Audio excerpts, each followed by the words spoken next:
Kita masih menunggu beberapa menit lagi, 1 menit atau 2 menit ya, agar yang lainnya bisa bergabung juga. Nah, kali ini kita akan teruskan sesi perkuliahan kita ya tentang UI UX.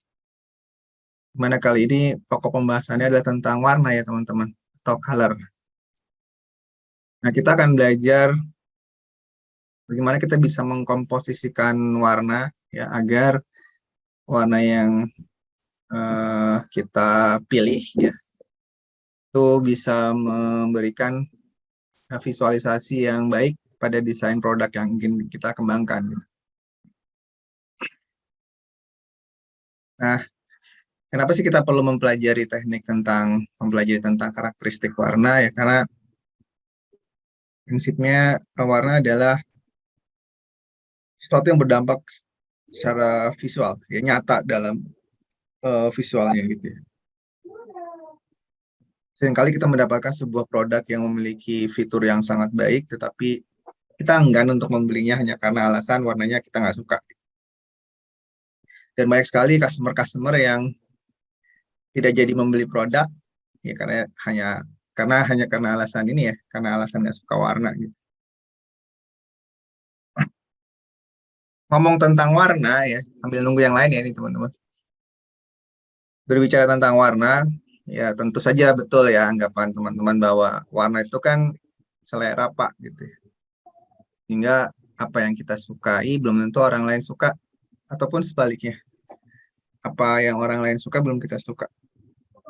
Tetapi teman-teman, dalam kaidah sebuah desain itu ada semacam guide rules atau semacam acuan yang bisa kita jadikan pegangan kita dalam membuat sebuah desain ya. Karena kita ingin desain yang kita buat itu kan bisa sebanyak-banyaknya orang menyukainya gitu. Sekali lagi walaupun suka dan tidak suka itu adalah masalah selera, tetapi ada hal-hal yang bisa diterima secara umum. Ya, ada hal-hal yang bisa diterima secara umum ya sehingga muncullah yang disebut sebagai standar acuan gitu ya. Bisa kita katakan seperti itu. Nah, inilah yang akan kita pelajari, bagaimana sih kita bisa memilih warna yang baik gitu ya. Tanpa harus memikirkan teori-teori yang kompleks gitu ya. Nah, itu yang akan kita pelajari hari ini teman-teman. Sekali lagi masih menggunakan tools Figma-nya ya. Nanti kita akan belajar referensi-referensi mana yang bisa kita gunakan untuk mempermudah dalam memilih warna. Ada beberapa website yang ingin teman-teman bisa kunjungi nantinya. Di situ kita bisa dengan mudah mendapatkan resources secara gratis ya, atau kita katakan sebagai sumber daya yang bisa kita dapatkan secara gratis untuk mempermudah kita atau menjadi referensi kita dalam membuat desain produk, khususnya desain produk website tentunya ya. Dalam bentuk gambar. Loh, katanya warna Pak, tapi kok yang ditampilkan website tentang gambar? Nah, karena kita akan mengambil warna dari gambar-gambar tersebut, teman-teman, yang menggunakan sebuah tools yang bernama Color Picker. Nah, kita juga akan belajar bagaimana cara menggunakan fitur Color Picker di Figma. Kita juga akan belajar bagaimana menggunakan plugin-plugin yang ada di Figma. Dan plus tentunya kita akan praktikum dalam menentukan komposisi warna. Oke ya, saya rasa kita bisa mulai. Bismillahirrahmanirrahim. Assalamualaikum warahmatullahi wabarakatuh. Waalaikumsalam warahmatullahi wabarakatuh. Ya teman-teman, untuk modulnya sudah saya berikan tadi di grup. Jadi teman-teman nanti bisa download modulnya di grup. Dan untuk videonya kali ini langsung saya rekam biar saya nggak banyakkan utang materi video gitu. Ya nanti setelah ini bisa langsung saya kirimkan ke teman-teman, nggak perlu saya bikin video tersendiri lagi. Oke, saya izin share screen ya untuk menampilkan materi dan mungkin tentu saja Figma-nya gitu ya.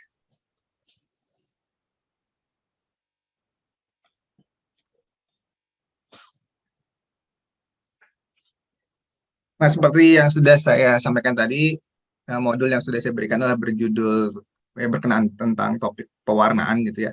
Di situ namanya judulnya adalah The Art of Color gitu ya. Dan di sini kita akan pelajari mengapa sih kita penting untuk bisa melakukan pemilihan warna yang baik gitu ya. Tentunya karena salah satu sifat dari warna adalah warna itu memberikan personality ya, mempunyai karakter tertentu. Seperti halnya teks yang sudah kita pelajari di pertemuan yang pertama, bahwa teks memiliki personality ya. Ada teks yang dengan ada ekornya gitu ya, teks yang formal, informal, memberikan dampak ya kalau kita melihatnya itu kesannya casual ataupun resmi ataupun kesannya ada klasik gitu ya. Nah, warna pun memberikan kesan-kesan yang serupa ya teman-teman.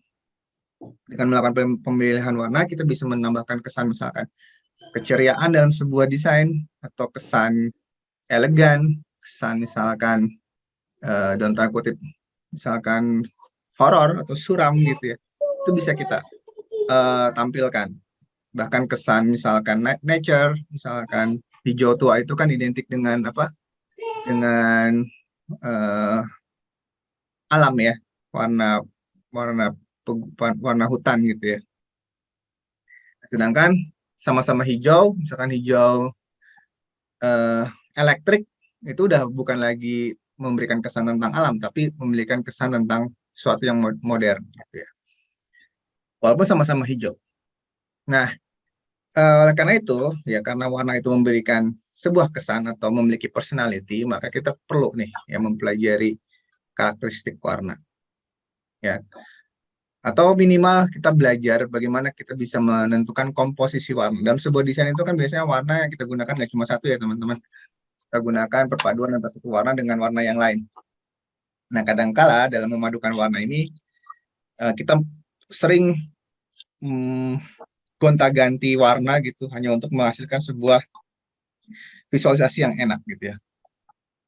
Nah, kita akan belajar bagaimana cara yang mudah untuk memilih ya, untuk memilih alternatif warna yang bisa kita gunakan dalam sebuah desain kita. Tanpa kita harus mengetahui teori-teori tentang warna yang sangat kompleks gitu ya. Itu pengantarnya teman-teman. Nah, berikutnya tentu untuk mempermudah kita dalam memilih warna, kita memerlukan sebuah teknik bernama bagaimana kita bisa menemukan inspirasi dari warna yang ingin kita gunakan. Gitu. Nah, ternyata inspirasi itu ada di luar sana, teman-teman, sudah banyak ya. Inspirasi itu bisa kita dapatkan dari alam, dari nature. Seperti gambar-gambar yang akan saya tampilkan seperti ini ya. Nah, gambar-gambar ini adalah gambar-gambar yang kita ambil dari alam atau nature gitu ya. Yang gambar-gambar tersebut sudah memberikan paduan warna yang sangat-sangat kombinasi warna yang sangat baik gitu ya. Gradasi warna yang sangat enak dilihat gitu ya. Tidak tabrakan satu warna dengan warna yang lain dan seterusnya. Nah, sehingga dalam mendapatkan inspirasi warna yang ingin kita tampilkan dalam sebuah project desain kita, kita bisa melakukan riset dengan cara melihat foto-foto yang berkenaan dengan nature ya teman-teman. Ya, foto seperti yang di sebelah kiri atas itu warna bunga ya, warna pink itu memberikan sebuah kesan feminisme gitu ya, lalu juga memberikan kesan keindahan dan seterusnya. Ya, sedangkan warna hijau atau biru itu memiliki kesan yang kuat terhadap nature ya, baik itu warna dari laut, warna dari langit dan sebagainya. Nah, dan seterusnya. Ya, nanti kita akan juga belajar bagaimana kita bisa mendapatkan gambar-gambar warna ini atau foto-foto ini dengan secara gratis bisa kita gunakan, bisa kita unduh dan bisa kita import ke dalam Figma kita sehingga kita bisa menggunakan color picker ya untuk bisa mengambil warna-warna tersebut. Dan warna-warna ini teman-teman tidak bisa langsung kita ambil menggunakan color picker ya karena warna ini sifatnya uh, masih sangat kuat per pixel. Ini sebenarnya kan per pixel ya. Kita harus melakukan beberapa serangkaian pengolahan gambar dulu sebelum bisa kita jadikan sebagai referensi warna, yaitu dengan membuat gambarnya menjadi blur blur terlebih dahulu ya, agar tidak terlalu kontras antara satu pixel dengan pixel yang lain, sehingga gambar tersebut bisa kita gunakan sebagai color pixel. Nah, tapi itu nanti ya pas praktikum aja. Ini saya jelasin sedikit teori tentang warna. Nah, nanti yang akan kita lakukan, langsung saya skip aja nih, teman bisa baca ya. Seperti ini contohnya nanti ya. Jadi misalkan kita punya gambar singa atau lion seperti ini. Ya. Kita bisa jadikan gambar ini untuk sebagai referensi kita dalam memilih warna. Ya. Menggunakan color picker, misalkan di bagian sini kita dapatkan warna yang pertama, di bagian sini kita dapatkan warna yang kedua, di bagian sini untuk mendapatkan warna yang ketiga, dan nanti warna-warna ini akan kita jadikan untuk menghiasi tampilan desain kita. Untuk yang pertama, misalkan jadi seperti ini teman-teman. Nah, warna dari yang sebelah kiri ini itu didapatkan dari perpaduan warna, 3 warna yang kita ambil di atasnya itu. Warna hitam, lalu warna grey, dan satunya lagi warna apa ya? Hijau ke grey-greyan gitu ya. Nah, lalu kombinasinya seperti ini, dan satu lagi kombinasinya yang sangat menarik menurut saya adalah yang ini. Ini dihasilkan dari perpaduan warna yang diambil dari gambar sebelah kanannya. Ya. Nah, inilah salah satu trik ya teman-teman yang bisa kita lakukan dalam mencari inspirasi warna. Ya, trik yang mudah, tanpa kita harus terlalu memahami karakteristik warna, kita mempercayakan semuanya pada nature gitu. Nature biasanya sudah memberikan perpaduan warna, gradasi warna yang memang sudah seimbang gitu ya, bisa kita gunakan langsung. Nah, seiring dengan banyaknya berlatih tentang cara penggunaan warna, teman-teman akan mendapatkan sense yang baik ya tentang pemilihan warna nantinya. Tetapi untuk misalkan pemula ya, kita bisa mencari inspirasi dengan gambar-gambar nature seperti ini. Nah, sekarang pertanyaan berikutnya, di manakah sih kita bisa mendapatkan stok gambar ini gitu ya. Nah, banyak sebenarnya teman-teman di internet, tapi salah satu sumber yang sering saya gunakan ya adalah ini, unsplash.com. Nah, silakan teman-teman ketikkan di web browser yang masing-masing ya. Ini akan saya lakukan sekarang ya. Unsplash.com.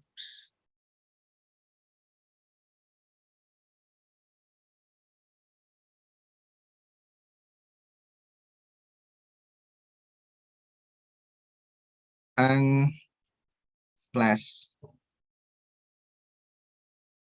Ini yang paling atas ini, bisa teman-teman klik. Dan teman-teman bisa mencari sesuai dengan topik yang ingin didapatkan. Misalkan tadi lion gitu ya.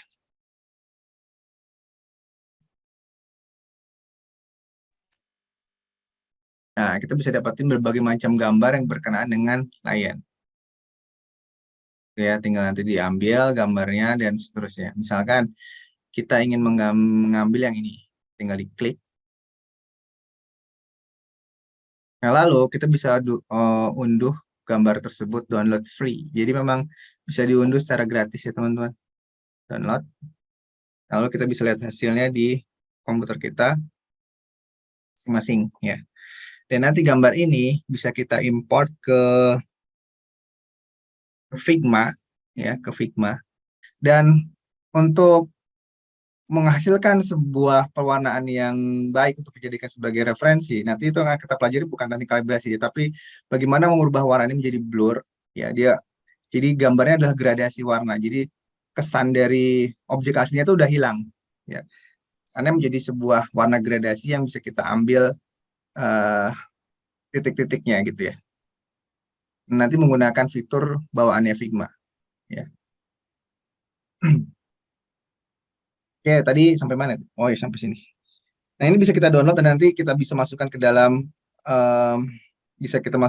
Figma atau kita ekspor ke dalam Figma-nya ya. Seperti ini hasilnya. Jadi sudah dalam bentuk file yang bisa kita gunakan.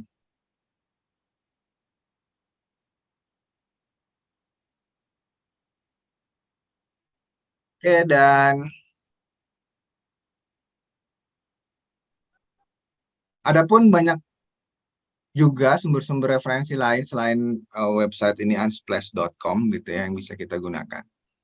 Seperti Pixelite dan sebagainya ya teman-teman bisa mencarinya sendiri. Tapi sekali lagi Unsplash ini salah satu situs yang memang memudahkan ya dalam mencari berbagai macam desain yang bisa kita gunakan secara gratis. Seperti misalkan kita ingin mencari desain berkenaan dengan gunung gitu ya.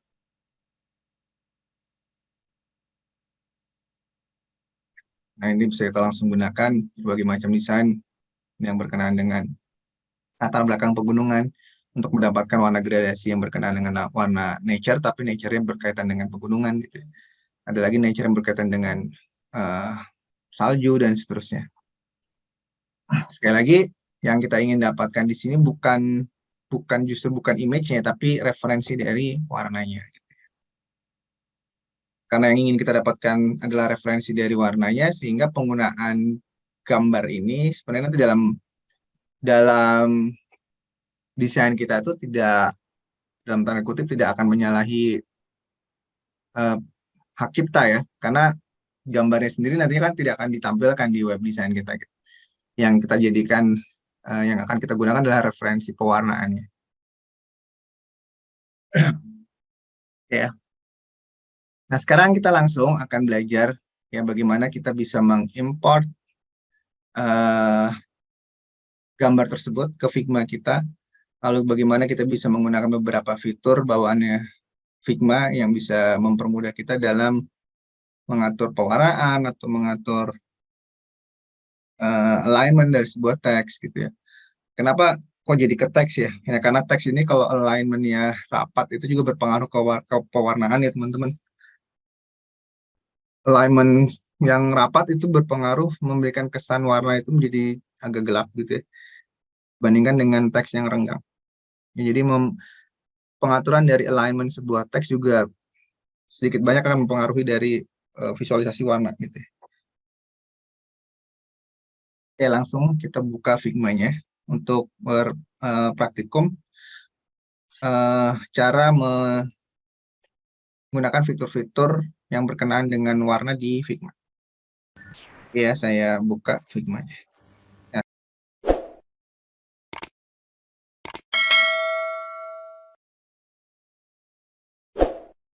silakan teman-teman juga melakukan hal yang sama, membuka software Figma-nya.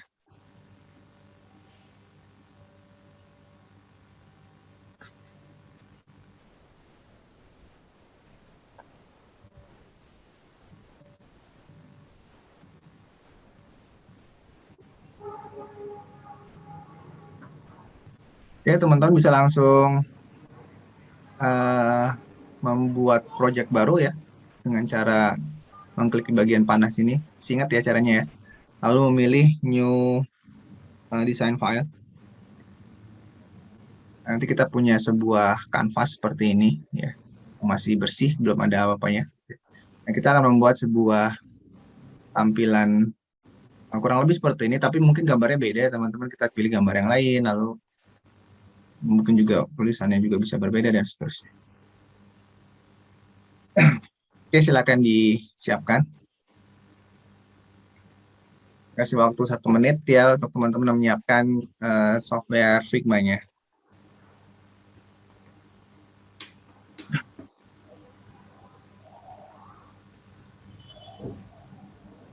Nah, baik, kalau sudah, mari kita sekarang mulai dengan membuat apa yang pertama kali dalam membuat sebuah web desain dengan Figma. Frame ya, kita buat frame-nya dulu teman-teman. Ya. Frame itu ada di mana, masih ingat nggak? Di sini ya, klik lalu frame. Nah, kita bisa menentukan dengan cara membuat frame dengan cara mendrag and drop seperti yang saya lakukan ini. Ya. Dan kita bisa atur kembali lebar dan tinggi dari frame tersebut menggunakan mouse ya, tinggal ditarik-tarik gini gitu. Atau kita bisa mengetikkan nilai-nilai agar lebih presisi di bagian properti sini atau inspektor gitu ya.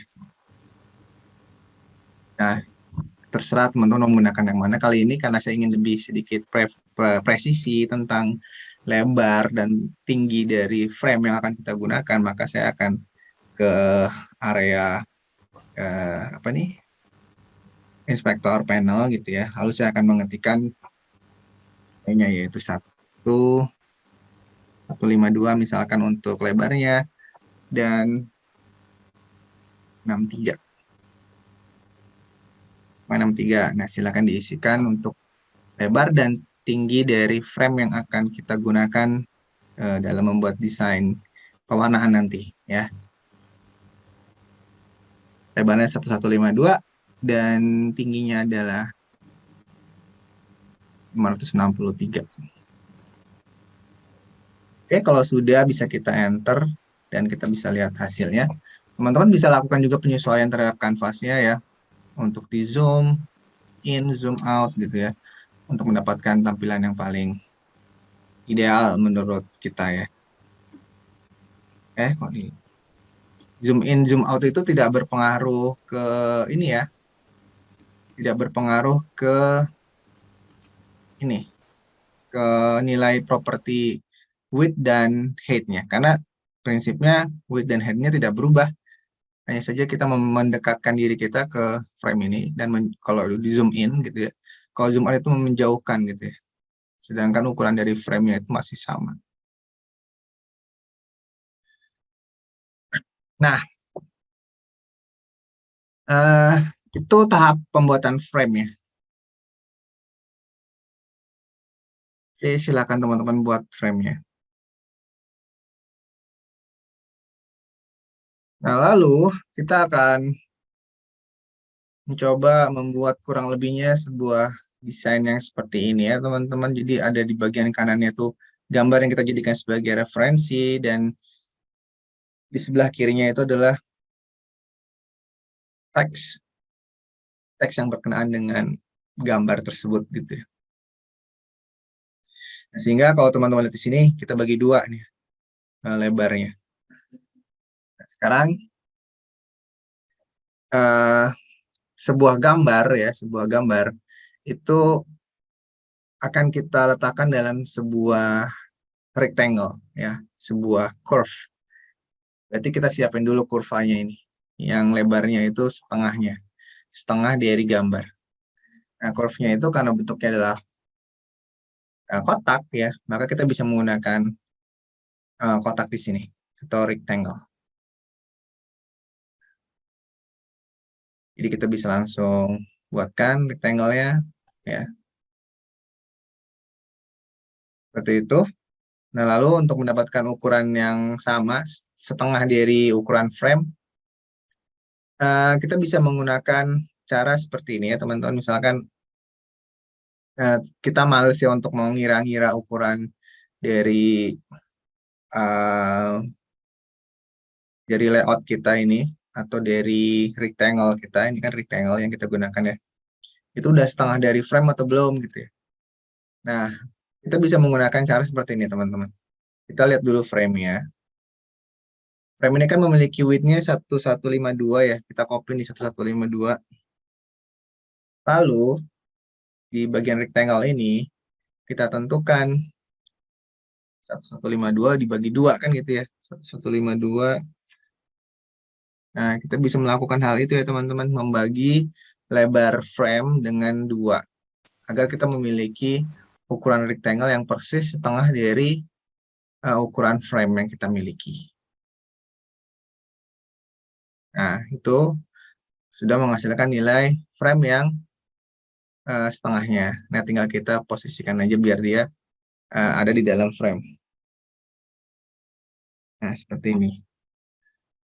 Nah, sekarang sehingga kita sudah Izin Pak, memiliki. boleh diulangi lagi Pak? Oke ya, saya ulangi ya. Ini saya hapus dulu ya.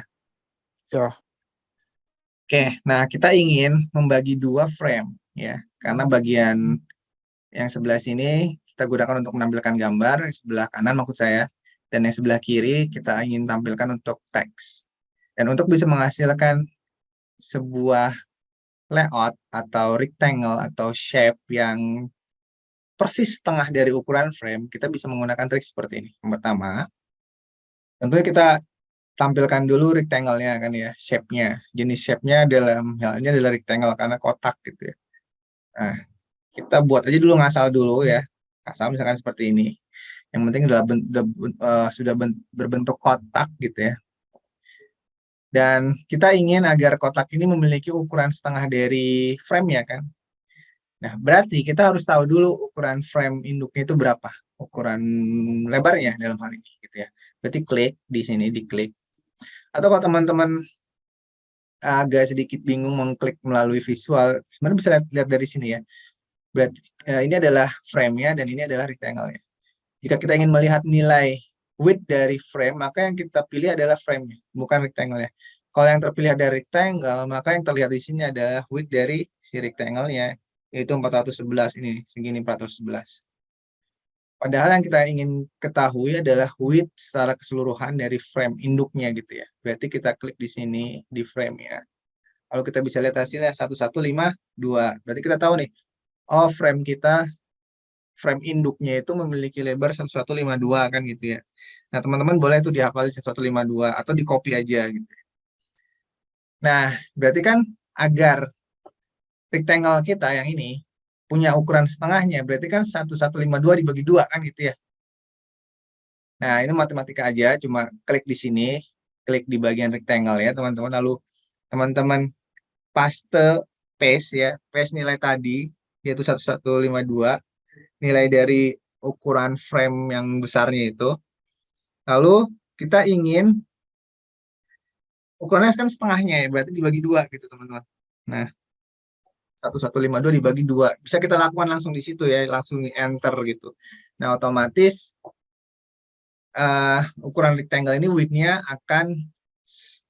akan berdasarkan hasil perhitungan tadi 152 dibagi 2 gitu ya. Nah, tinggal kita atur aja posisi dari rectangle-nya agar tidak keluar dari frame. Nah, seperti ini.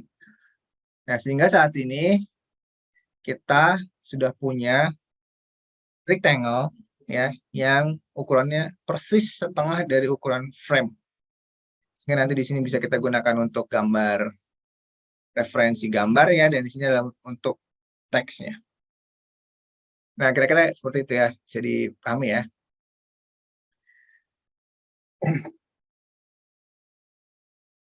Nah, berikutnya kita ingin membuat apa ya dulu nih, teksnya dulu aja deh ya. Kita buat teksnya dulu, gambarnya nanti, karena yang penting kontennya itu muncul dulu. Nah, teks itu, selama ini kan kita belum pernah ya nambahin teks sendiri gitu ya. Dari file-file yang kemarin, yang pertemuan awal itu kan udah ada template-nya. Nah, sekarang kita belajar bagaimana sih cara menambahkan teks sendiri. Sebenarnya mudah teman-teman, karena di sini udah jelas ya, udah ada tools-nya, yaitu yang simbolnya huruf T atau teks gitu ya. Jadi sekali lagi untuk menambahkan teks, kita bisa cari di tools ini ya, yang simbolnya adalah huruf T atau teks. Nah, tinggal kita klik teman-teman di situ. Lalu kita klik lagi di area yang kita inginkan ya. Dan tinggal kita ketikkan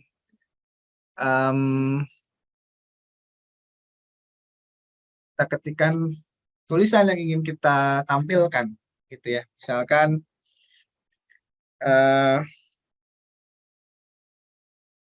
kan apa ya? Yang berkaitan dengan alam tuh.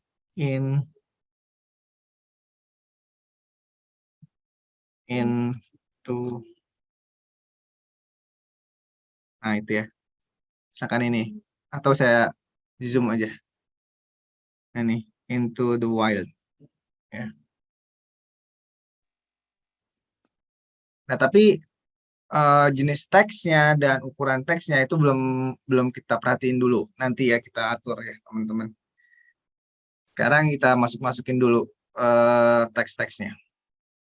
Nah, silakan teman-teman tambahkan teks yang pertama ya dengan menggunakan tools teks ini, lalu klik di situ di kanvas maksud saya, lalu ketikkan heading apapun yang teman-teman inginkan gitu ya.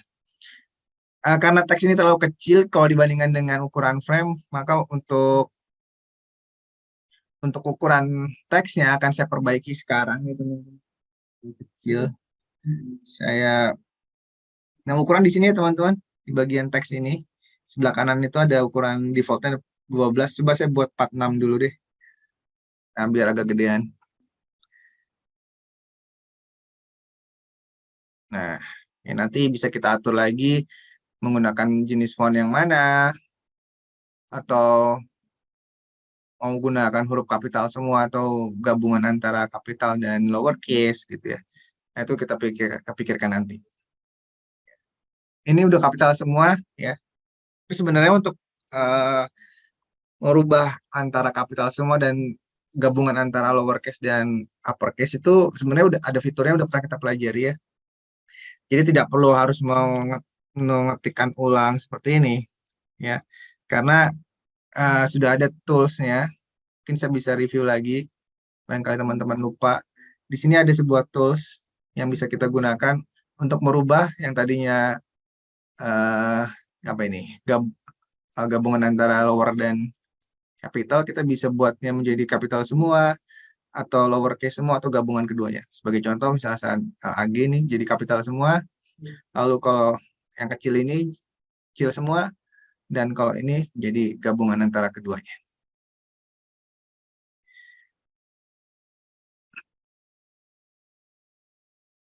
Oke, silakan tambahkan teks tersebut. Nah, lalu nanti kita akan tambahkan satu teks lagi yang sepertinya ini adalah paragrafnya gitu ya. Kita akan tambahkan paragrafnya. Nah, kita akan belajar sebuah plugin bagaimana sih mengenerate sebuah paragraf yang cukup panjang ya, tanpa harus kita mengetikkannya secara manual gitu ya. Toh tulisan yang ada di dalam paragraf ini tidak terlalu penting kan, karena ini sifatnya adalah web design gitu ya. Kontennya itu bisa bisa kita nomor dua kan, yang penting adalah visualnya gitu ya. Jadi bentuk fontnya, lalu warna fontnya, jarak antara satu line dengan line yang lainnya gitu ya. Sedangkan untuk tulisannya sendiri kita bisa generate menggunakan lorem. Ya, daripada harus menuliskannya sepanjang itu gitu. Oke, baik ya. Kita tambahkan teks kita yang kedua. Kita tambahkan teks yang kedua. Sama masih gunakan teks, tapi kali ini karena teks yang ingin kita eh, tampilkan itu cukup panjang, maka kita akan menggunakan plugin. Plugin yang sudah disediakan oleh Figma untuk mempermudah kita dalam mengenerate teks yang panjang atau teks paragraf. Oke, sama-sama ya. Caranya gimana? Caranya teman-teman klik di bagian sini. Ini ya.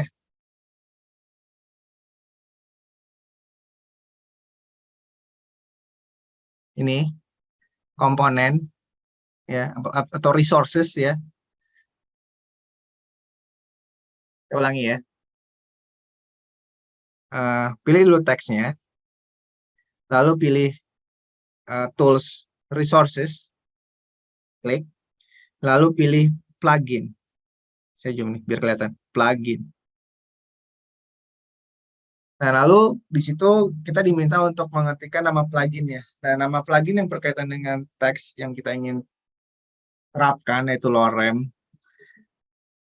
Nama pluginnya adalah content reel ya teman-teman. Jadi ketikin di situ. Nah ini content reel. Kita pilih ini. Jadi mungkin nggak perlu ngetikin secara lengkap. Jadi hanya baru beberapa huruf pun dia sudah bisa menampilkan nama plugin yang kita cari gitu ya. Alternatif-alternatifnya sesuai dengan awal huruf yang kita ketikkan gitu ya. Nah, kalau udah ketemu content reel, kita pilih. Lalu kita run, teman-teman. Ya, kita run. Nah, lalu tunggu beberapa saat.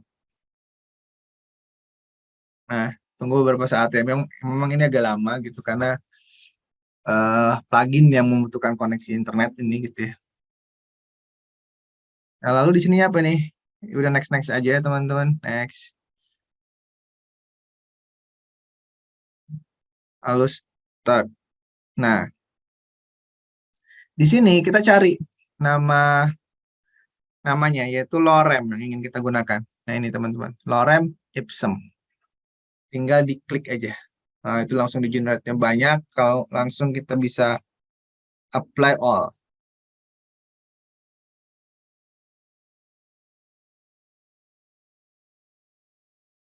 Oh, kok nggak ada ya? Bisa ulangi. Content real run.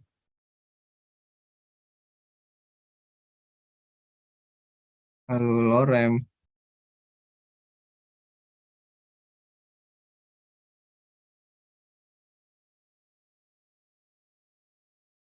Nah, itu ya. Jadi teksnya di ini kan dulu, tampilkan dulu.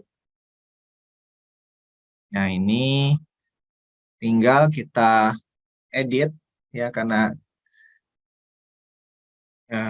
ini terlalu besar ukuran teksnya seperti heading ini ya.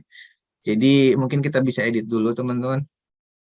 Edit ukuran dari teksnya tentunya, biar nggak sebesar heading. Cara ngeditnya gimana? Ya sama seperti tadi. Di bagian sini, misalkan ukurannya berapa ya? 16 aja mungkin. Nah itu dia udah mengecil, dan kita bisa atur agar dia tidak terlalu lebar. Nah ini seperti ini.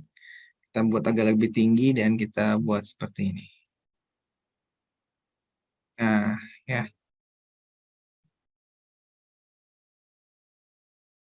Nah, kurang lebihnya kayak gitu teman-teman ya. Jadi kita sudah mengenerate sebuah lorem ipsum dalam sebuah teks gitu ya. Tapi sekali lagi, kita belum menentukan jenis teksnya apa, stylenya bagaimana, apakah tebal ataukah tipis atau reguler atau misalkan bold atau extra bold gitu ya. Lalu untuk paragraf kita juga belum menentukan seberapa line height-nya, kita atur bagaimana. Itu nanti ya, yang penting kita tambah-tambahkan dulu konten-kontennya. Nanti akan kita atur, ya karena seperti yang sudah kita pelajari bahwa teks itu memiliki personality, ya. Oleh karena itu sebaiknya kita pikirkan font-nya yang bisa mewakili dari personality yang ingin kita sampaikan, dan juga bentuk stylenya seperti apa, dan mungkin alignment-nya juga kita harus perhatikan.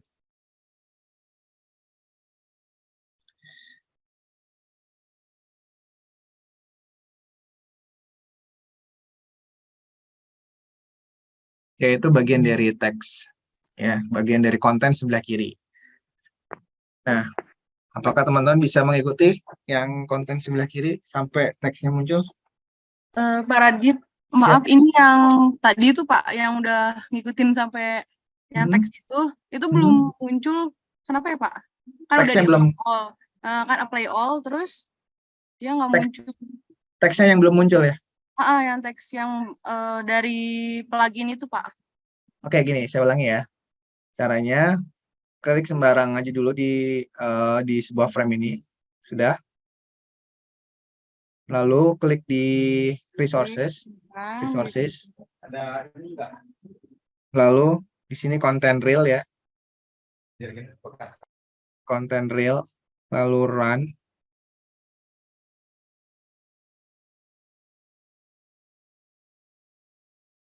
Nah, ini memang butuh sedikit waktu ya. Nah, lalu kita ketikkan lorem. Nah, begitu sudah tampil, kita klik lorem ya. Lalu apply all. Tapi sebelum apply all, kita klik dulu teksnya. Sini misalkan. Ya. Jadi teksnya diklik dulu di sini. Lalu baru apply all. Jadi untuk melakukan apply all-nya, pastikan kursor dari teksnya ini udah aktif dulu ya teman-teman. Oh iya Pak, iya. Gitu ya. Berarti tambahin tadi klik teks tadi ya Pak? Jadi pastikan dulu kursornya udah kedap-kedip gini, baru apply all. Nah, itu baru muncul. Oke Muncul Pak. nggak? Oke, sip. Ini berarti yang ini nggak saya perluin, saya hapus ya.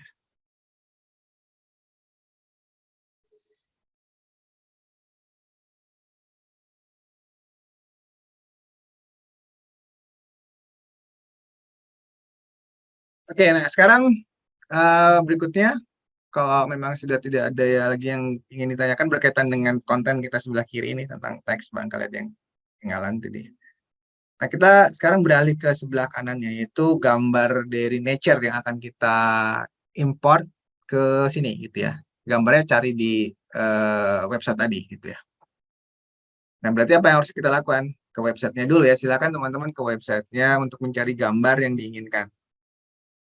Ke website Unsplash ya. Ke website Unsplash. Pak, mohon maaf Pak, Ya, kalau gambarnya langsung di plugin boleh Pak? boleh, nggak apa-apa. Bebas, ya.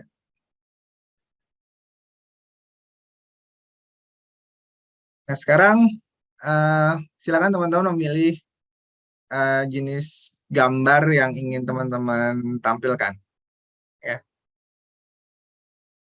gambar yang ingin teman-teman tampilkan, bebas ya gambar apa aja. Ya, tapi kalau bisa sih tentang nature ya, karena yang disebut sebagai perpaduan warna yang memang biasanya sudah bagus itu warna-warna yang dihasilkan dari nature gitu ya. Bukan warna-warna yang dari barang-barang yang memang dibuat oleh manusia gitu ya.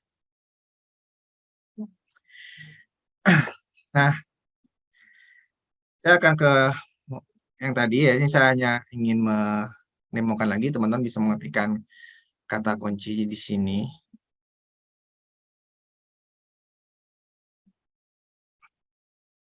Lalu di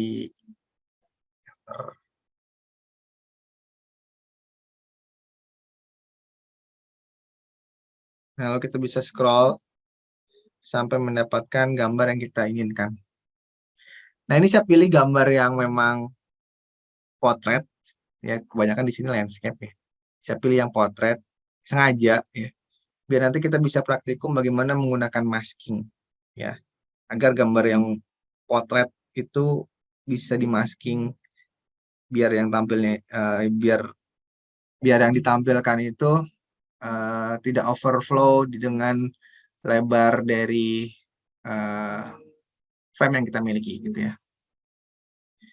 Tapi sekali lagi teman-teman bisa saja menggunakan gambar apapun, nggak masalah ya. Lalu kita klik, lalu kita download, lalu kita pastikan sampai proses downloadnya ini selesai. Oke, udah selesai downloadnya, itu udah kedip-kedip. Lalu bisa kita open show in folder ya teman-teman.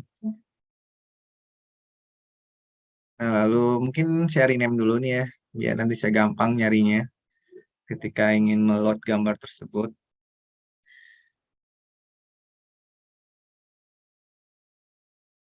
Mountain Peak deh ya. Oke, setelah itu kita kembali ke Figma kita teman-teman. Nah, sekarang kita akan belajar bagaimana cara mengimport gambar eksternal yang sudah ada di laptop kita misalkan. Ini ingin kita import ke frame kita gitu. Atau ingin kita import ke rectangle. Sebenarnya ada dua cara ya teman-teman. Mau kita import langsung ke rectangle atau ke frame ya. Ada dua pilihan. Mau kita importkan ke rectangle kita atau ke frame. Nah, kalau ke rectangle ya teman-teman, itu nanti kita mendapatkan sebuah tampilan yang memang sudah dibatasi gitu ya. Kita akan sedikit kehilangan beberapa fitur yang bisa kita dapatkan jika kita menggunakan di ke frame-nya langsung. Walaupun kalau kita importnya langsung di frame itu nanti gambarnya terkesan sangat besar sekali, harus kita atur secara manual. Tapi itulah kelebihannya, karena kita bisa mengaturnya secara manual, mau seberapa besar, mau seberapa bagian yang ingin kita gunakan gitu ya. Jadi sekali lagi kita akan mengimportnya ke frame. Jadi klik di frame ya. Dan bagaimana cara mengimportnya? Salah satu caranya seperti ini teman-teman. Kita bisa pilih di bagian sini, di bagian shape ini. Jadi ada sebuah sebuah apa namanya menu bernama place image. Nah, itu bisa kita klik. Lalu bisa kita arahkan ke gambar yang tadi sudah kita download. Bernama tadi Mountain Peak ya kan, ini. Lalu kita open teman-teman. Nah, lalu kita lihat. Nah, itu udah muncul tuh ya. Udah muncul. Ini masih kelihatan kecil karena saya belum klik di frame ya. Ini masih gantung nih. Jadi gambarnya ini baru cuma previewnya aja, makanya kecil. Dia masih gantung. Tapi begitu saya klik, nah dia langsung gede banget teman-teman. Ya, dia langsung besar seperti ini. Gitu ya. Dan untuk melihat atau mengatur ukuran dari gambar ya, kita bisa zoom out dulu untuk melihat batas-batas dari gambarnya ini. Kalau masih dalam keadaan terlalu dekat seperti ini, kita akan sulit ya dalam mengatur ukuran gambarnya karena batas dari gambar itu sendiri nggak kelihatan ya. Nah, tapi kalau kita zoom out, kita bisa melihat orientasi perbandingan antara gambar dan frame. Nah, kita bisa lihat bahwa gambar yang kita import ya, yang kita import dari Unsplash tadi itu memiliki ukuran yang jauh lebih besar dari ukuran frame yang kita miliki. Nah, itulah salah satu keunggulan sebenarnya dari Unsplash itu gambar-gambar yang ditampilkan di situ adalah gambar-gambar yang beresolusi tinggi ya, teman-teman. Nah, sekarang caranya kita bisa tekan tombol Shift pada keyboard kita. Ya, kalau kita kehilangan gambar kita bisa klik di sini ya. Klik melalui apa ini hierarchy panel di sini ya. Misalkan kita kehilangan ya, jadi klik lagi maka dia akan muncul lagi wire-nya. Lalu kita bisa tekan tombol Shift ya untuk mengatur besar kecilnya gambar. Dengan menekan tombol Shift, gambar yang akan kita atur itu ukurannya tetap proporsional ya teman-teman. Ya, ukurannya tetap proporsional. Ya, jadi sekali lagi dengan menekan tombol Shift. Tekan tombol Shift, lalu sambil zoom in, zoom out, dan seterusnya. Bukan zoom in ya, dengan melakukan scaling. Ya.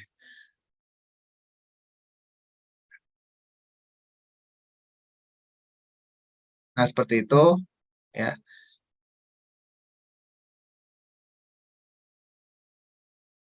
Nah, tapi nanti kita akan, ini belum selesai ya teman-teman, karena yang kita inginkan adalah gambarnya itu memenuhi semua area dari semua area dari rectangle ini. Dan kita ingin memberi masking agar overflow-nya itu tidak terlihat gitu ya. Agar overflow-nya tidak terlihat ketika nanti desain kita ini kita distribusikan gitu ya. Jadi kita perlu menambahkan masking agar yang tampil di desain kita hanya benar-benar lebar gambar yang sesuai dengan ukuran rectangle ini. Itu yang akan kita lakukan berikutnya. Tapi sebelumnya tolong pastikan dulu bahwa gambarnya sudah ada di bagian sebelah kanan sini ya teman-teman.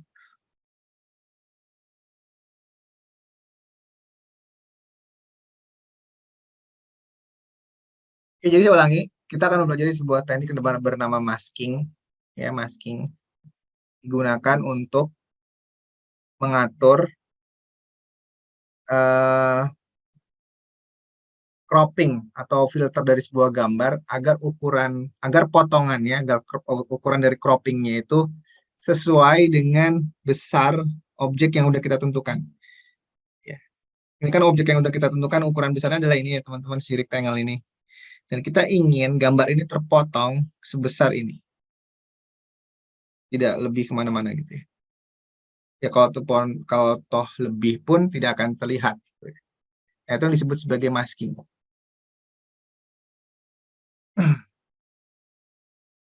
Kemudian bisa dipahami. Ya. Udah ya, gambarnya udah ada ya. Oke, nah sekarang kita ingin belajar bagaimana sih menerapkan masking. Nah ini ya benar-benar harus pelan-pelan, bukan pelan-pelan karena susah sih ya. Karena memang tumpuk harus menjelaskan tumpukan-tumpukan layer gitu ya. Sehingga saya akan coba jelaskan dengan pelan-pelan, ya teman-teman bisa mengikutinya bersama-sama gitu ya. Yang pertama gini ya teman-teman, saya jelaskan visualisasinya di Excel gitu dulu ya, biar teman-teman bisa lebih jelas dulu konsep dari sebuah masking.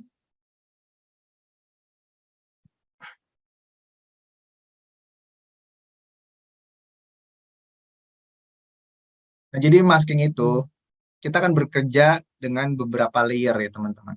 Ini ya. Yang pertama adalah layer bawah. Ini layer bawah. Ini tampak samping ya. Sekali lagi ini adalah tampak samping. Jadi gambar tampak samping. Ini saya kasih penjelasan layer bawah. Layer bawah. Ini biasanya berupa tadi ya, berupa shape. Shape ya, bisa berupa rectangle ya. Rectangle ataupun jenis-jenis shape yang lain ya. Jenis shape itu banyak ya teman-teman, bukan hanya rectangle. Saya coba perlihatkan ke teman-teman. Shape itu bentuknya banyak. Ada rectangle, ada ellipse, ada polygon, ada star dan seterusnya. Nah, jadi kita bisa meng-crop image berdasarkan bentuk dari shape. Ya. Misalkan kita ingin gambar yang ditampilkan itu bentuknya adalah bintang, ya kita bisa bikin layer bawahnya itu pakai star tadi ya. Kalau ingin bentuknya bulat, ya berarti layer bawahnya pakai ellipse dan seterusnya. Nah, sekarang balik lagi ke peraganya. Ya. Tadi udah dijelasin bahwa kita membutuhkan layer bawah, shape atau rectangle yang akan dijadikan sebagai layer mask, layer masking. Jadi layer bawah itu fungsinya sebagai layer masking yang akan menentukan bagaimana gambar itu nanti bisa terlihat. Ya kalau layer bawahnya bentuknya kotak, ya nanti gambar yang terlihat bentuknya kotak. Kalau ellipse ya bentuknya nanti gambar yang terlihatnya ellipse, walaupun gambar aslinya misalkan kotak gitu ya. Tapi kalau maskingnya bentuknya adalah ellipse, maka gambar itu akan ditampilkan dalam bentuk ellipse juga. Ini konsep masking. Nah, ini objek yang pertama yang kita butuhkan dalam mengimplementasikan masking. Lalu objek yang kedua yang kita butuhkan, ini yang saya gambarkan di atasnya, dengan warna yang lain ya misalkan. Ini adalah layer atas. Layer atas adalah objek yang ingin di-cropping.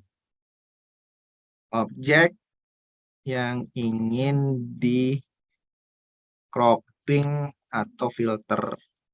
Ingin dipotong bentuknya seperti apa gitu ya. Ya biasanya objek ini adalah biasanya objek gambar ini teman-teman. Ya gambar. Biasanya adalah objek gambar. Nah, ini disebut juga layer crop. Di layer yang berisi objek yang akan di-cropping. Oke, bisa dipahami ada dua objek yang harus kita siapkan. Yang pertama adalah layer bawah, layer atas. Dan layer bawah itu adalah bentuk layer maskingnya, dan atas itu objek yang ingin kita potong. Nah, sekarang kita lihat di Figma kita. Sudahkah kita memiliki kedua buah objek tersebut? Sudah ya teman-teman. Nah ini rectangle kita jadikan sebagai maskingnya. Ya, maskingnya. Dan gambar, ini gambar Into the Wild. Sorry kalau gambar ini. Ini ya mountain. Ini ya mountain. Ini yang akan kita cropping. Ya. Nah ini teksnya biar di bawah sini aja deh. Toh dia nggak tumpuk-tumpukan, jadi nah gini aja. Biar yang kita fokuskan ada di atas. Nah sekarang cara mengimplementasikan maskingnya gimana? Nah kita balik lagi ke peraga Excel kita ya. Yang penting kita siapin dulu nih objek-objeknya udah ada. Langkah berikutnya adalah menseleksi kedua buah objek ini. Objek ini dipilih, ya, harus dalam keadaan terpilih dua buah objek ini. Cara memilihnya gimana? Ya gampang ya. Ya tinggal dipilih aja gini. Nah, pastikan yang di-highlight di sini dua objek tersebut.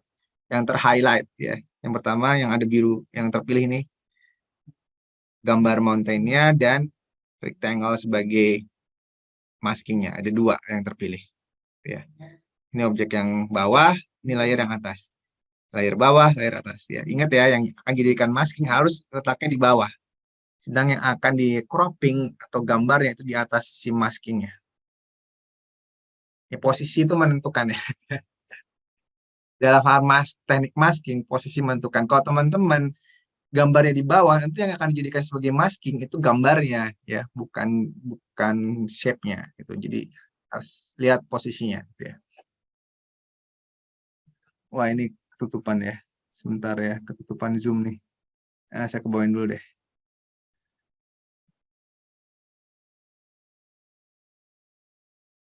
Nah, sekarang setelah kita memastikan dua objek ini sudah terpilih, nah kita implementasikan maskingnya dengan cara menekan tombol ini teman-teman nih, yang gambarnya kayak bulan ini loh. Ya, jadi ini silakan diklik, tapi nanti sebelum diklik nanti ya, lihat dulu. Saya ingin teman-teman sebelum mengklik memperhatikan di sini nih. Sebelum dua objek ini menjadi masking, bentuknya cuma seperti ini ya, atas bawah. Gambar itu di atas dan shape-nya di bawah. Ya, tetapi nanti perhatikan, setelah kita melakukan proses masking dengan menekan icon ini, nanti akan ada tambahan grup baru ya, di grouping. Jadi dua objek ini akan di group. Lalu ada sebuah keterangan di sini adalah masking gitu ya. Kita lihat ya. Silakan sama-sama diklik 1 2 3. Nah, lihat itu. Sekarang kita bisa melihat ya visualisasi dari hierarchy panel kita sekarang udah berbeda nih ya. Di sini ada simbol icon ini yang artinya bahwa rectangle 1 ini bertugas sebagai masking ya. Dan yang dimasking adalah mountain peak 1. Karena yang masuk ke dalam grup ini hanya dua objek ini ya. Lalu akibatnya apa gitu ya? Akibatnya misalkan kita perbesar ukuran dari gambar mountain, pastikan diklik mountain-nya ya. Kita perbesar ukuran gambarnya. Maka walaupun kelebihannya itu tidak akan lihat ya, tidak akan terlihat. Saya geser ke kiri, geser ke kanan nih, geser ke kiri dia nggak terlihat. Jadi terpotong oleh maskingnya. Ya, jadi ini persis apa yang kita inginkan. Nah, ya lihat tuh, kita geser-geser, dia akan terus ditampilkan hanya sebesar itu aja. Ya, tidak akan pernah lebih ke kiri atau lebih ke kanan. Ini kan sebenarnya lebih ya gambarnya nih. Saya lebihin dikit deh biar teman-teman lihat tuh. Tetapi lebihnya ini nggak ditampilkan karena maskingnya itu hanya segini. Paham ya? Kemudian paham deh ya teknik masking. Jadi walaupun ada kelebihan-kelebihan gambar ini, itu tidak akan ditampilkan. Ya, karena dia hanya akan menampilkan gambar sesuai dengan ukuran masking yang kita tentukan yang ada di bawahnya itu. Walaupun demikian, saya tidak akan membiarkan yang kelebaran begitu banyak itu ya. Ya kira-kira aja teman-teman gitu. Buat apa ngelebarin banyak-banyak. Nah, jadi mungkin segini nih, gitu ya. Jadi kurang lebihnya ini masking yang akan kita implementasikan. Nah, bisa nggak teman-teman? Berhasil belum maskingnya? Kemudian berhasil ya. Nanti ke depannya teman-teman bisa menggunakan teknik masking untuk cropping sebuah image berdasarkan bentuk layer mask yang ada di bawahnya. Atau mungkin agar lebih jelas lagi lihat di sini ya teman-teman. Jika kita oh ya, masking di sini itu tidak hanya berpengaruh pada gambar ini ya teman-teman. Jadi kalau kita masukin lagi gambar-gambar yang lain itu tetap akan ke masking selama gambar atau objek tersebut ada di dalam mask group ya. Nah, ini pemahaman yang harus teman-teman ketahui bahwa sudah tercipta sebuah mask group di sini Artinya semua objek yang ada di dalam mask group ini akan terpengaruh oleh masking yang ada di bawahnya sini. Sebagai contoh nih, saya tambahkan objek baru namanya elips. Elips saya tekan di sini. Nah, itu. Ini ya teman-teman, lihat. Lihat elips ini. Ketika saya belum memasukkan elips ini malah di luar frame, masukin ke frame dulu deh. Nah, dia ada di dalam frame. Ya. Ketika saya memasukkan elips ini di luar mask group, lihat tuh. Ada tampilan elips yang keluar sini. Di luar apa nih, gambar apa namanya tadi? Di luar gambar masking layernya, ya, rectangle-nya. Ini kelebihannya di sini kan. Tetapi begitu objek elips ini saya masukkan ke dalam mask group, ya, teman-teman bisa lihat kelebihannya itu tidak akan ditampilkan, lihat. Terpotong, tercropping oleh layer masknya. Itu ya. Nah, itu mudah-mudahan teman-teman bisa paham tentang teori masking.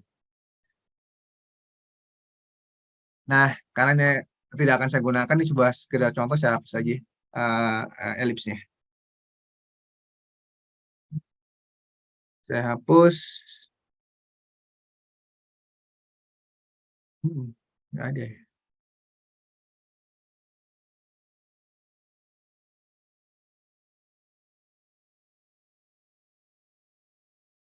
Oke, silakan dihapus untuk elipsnya.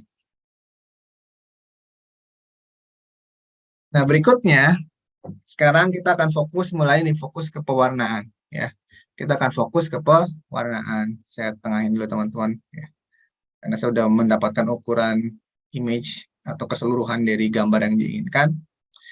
Maka sekarang saya zoom in ukuran gambarnya, gitu ya, ukuran frame-nya.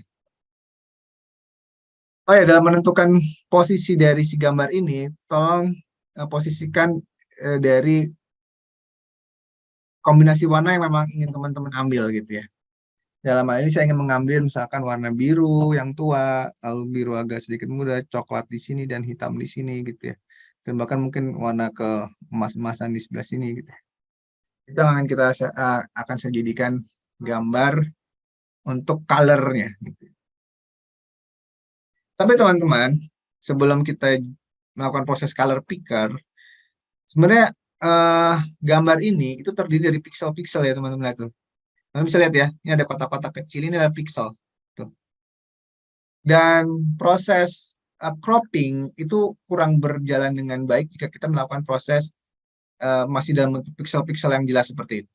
Sehingga kita harus melakukan proses blurring image dulu, ya, agar gambar yang kita miliki itu ngeblur sehingga seperti color picker gitu ya, seperti hanya berisi warna-warna aja gitu. Dan nanti warna-warnanya bisa kita ambil. Objeknya udah tersamarkan gitu, objek gunungnya udah tersamarkan dan sebagainya udah tersamarkan.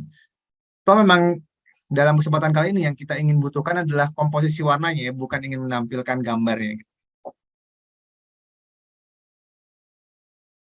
Oke, nah sekarang bagaimana cara membuat agar gambar tersebut bisa kita lakukan proses blurring gitu ya, ngeblur, sehingga kita bisa mudah melakukan proses pemilihan warna pada gambar tersebut.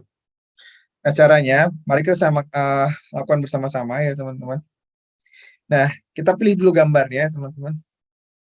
Klik di situ ya. Pastikan setiap kali kita memilih itu pandangan kita lihat ke sini ya teman-teman. Lihat ke hierarchy panel untuk memastikan apakah gambar tersebut benar-benar sudah terpilih atau belum. Misalkan gini kan nggak terpilih tuh, yang terpilih malah teksnya, lihat di sini. Kalau kita gini, yang terpilih adalah gambarnya. Kalau kita klik, nah seperti itu. Pastikan yang terpilih adalah gambar. Sebenarnya sih yang terpilih mas grupnya juga nggak apa-apa ya. Selama dia adalah mas grup yang memiliki gambar tersebut. Oke. Nah, berikutnya yang bisa kita lakukan adalah dengan ke sebelah sini ya, teman-teman. Lalu scroll ke bawah. Ada yang namanya adalah efek. Ya, ada yang namanya efek. Nah, di sini kita bisa tambahkan efek ya untuk melakukan proses blurring pada gambar ini. Ya. Kita klik di bagian sini ya, teman-teman. Nah, efek itu banyak pilihannya. Ini ada inner shadow, ada drop shadow, ada layer blur, ada background blur. Kali ini yang akan kita lakukan adalah layer blur. Nah, sekarang teman-teman bisa melihat gambar kita ini udah agak sedikit ngeblur nih. Udah nggak tajam lagi.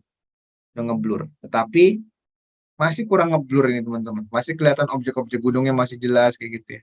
Dan ini untuk color picker ini juga kurang bagus. Kita ingin sebisa mungkin warna-warnanya ini adalah berbaur gitu ya, menyerupai gradasi gitu. Nah, caranya gimana? Caranya kita tambahkan nilai blurnya ya. Dengan cara ke sini ke bagian yang simbol apa ini? Simbol matahari gitu ya. Nah, kita naikkan nilainya. Cara menaikkan nilai masih ingat ya, bisa menggunakan tanda panah atau shift tanda panah.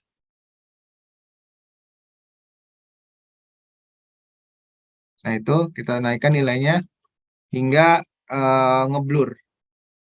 Dan yang ngeblur tuh cuma gambarnya aja, teman-teman.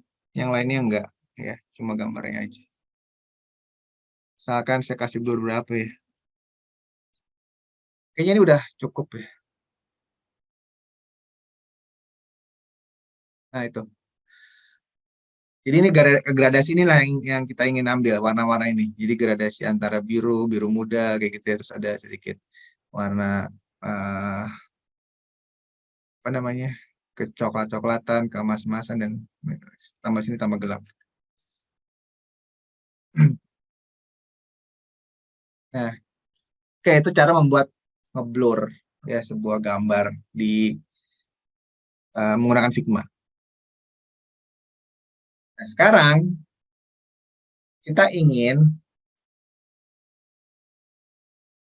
agar gambar kita itu kita ambil beberapa titik-titik warnanya dan kita jadikan warna-warna tersebut referensi di atas sini gitu ya.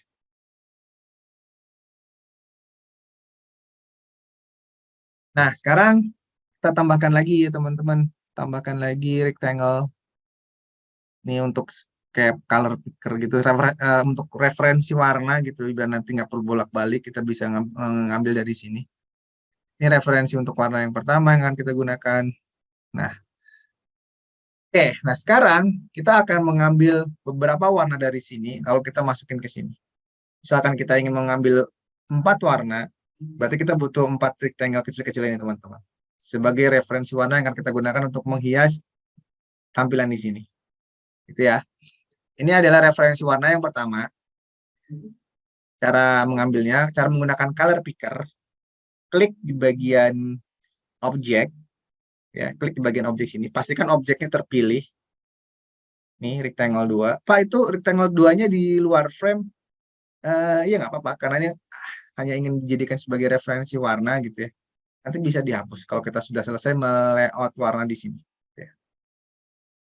Ataupun kalau ingin teman-teman masukin ke dalam sini juga nanti nggak apa-apa, karena toh nanti akan dihilangkan juga gitu. Nah, untuk memberikan warna di sini, kita bisa pilih bagian fill, lalu klik di sini ya teman-teman. Nah, lalu gunakan ini teman-teman, pinset ini apa ya, color picker ini ya. Klik, lalu tempelkan di area yang ingin kita ambil warnanya. Misalkan saya ingin mengambil warna yang paling tua, biru tua di sini. Nah, seperti itu. Jika sudah, kita close. Maka sekarang saya sudah punya satu buah referensi warna nih, biru tua, biru langit. Dan dengan cara yang sama kita lakukan kembali untuk mendapatkan warna-warna yang lain, kan gitu ya. Jadi ini dipilih, lalu duplikat masih ingat ya dulu caranya gimana? Ctrl D. Nah, setelah di Ctrl D itu dia terduplikat, kita geser ke sebelah kirinya. Lalu dengan cara yang sama kita ubah warnanya. kita cari pakai color picker untuk mendapatkan referensi warna yang lain. Ya, misalkan yang ini, yang lebih muda. Nah, itu. Oke. Nah, sekarang kita udah punya 2 buah referensi warna. Biru tua, biru muda, gitu ya. Dan seterusnya, kita lakukan lagi ya, teman-teman. Ctrl D lagi. Pilih yang misalkan sekarang saya ingin mendapatkan warna yang ini, ya.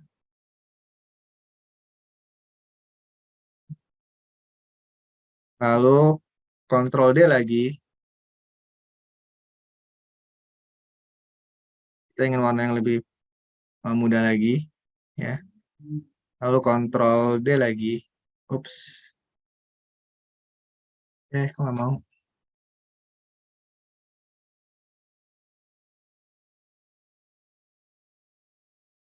Nggak jadi ya.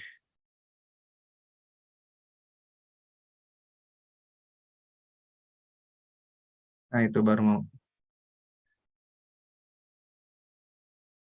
Nah, untuk yang ini, saya akan ambilkan warna yang, oh salah ya di sini kebanyakan.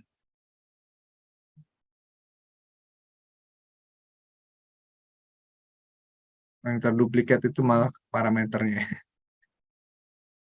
Hapus saja. Nah, ini hapus saja tadi yang terduplikat itu parameternya. Ya. Kita ganti menggunakan color picker untuk mendapatkan warna yang gelap di sini. Nah, itu. Oke. Nah, sekarang kita udah mendapatkan 5 buah referensi warna. Ya. Teman-teman bisa tambahkan warna-warna yang lain, tapi untuk di saya anggap cukup nih 5 warna ini. Ya, silakan dilakukan dulu ya. Saya kasih waktu 1 menit ya teman-teman untuk mempersiapkan color-colornya. Yang diambil dari, sekali lagi, diambil dari gambar yang sudah dipersiapkan. Ya, karena memang kita kan sedang belajar bagaimana kita mengambil referensi warna dari nature. Jadi teknik ini sangat membantu bagi kita yang memang belum terlalu mengerti perpaduan warna yang baik, belum terlalu mengerti guidelines dalam membuat pasangan-pasangan warna. Ya, jadi nature, perpaduan warna di nature itulah kita jadikan sebagai guidelines, gitu ya.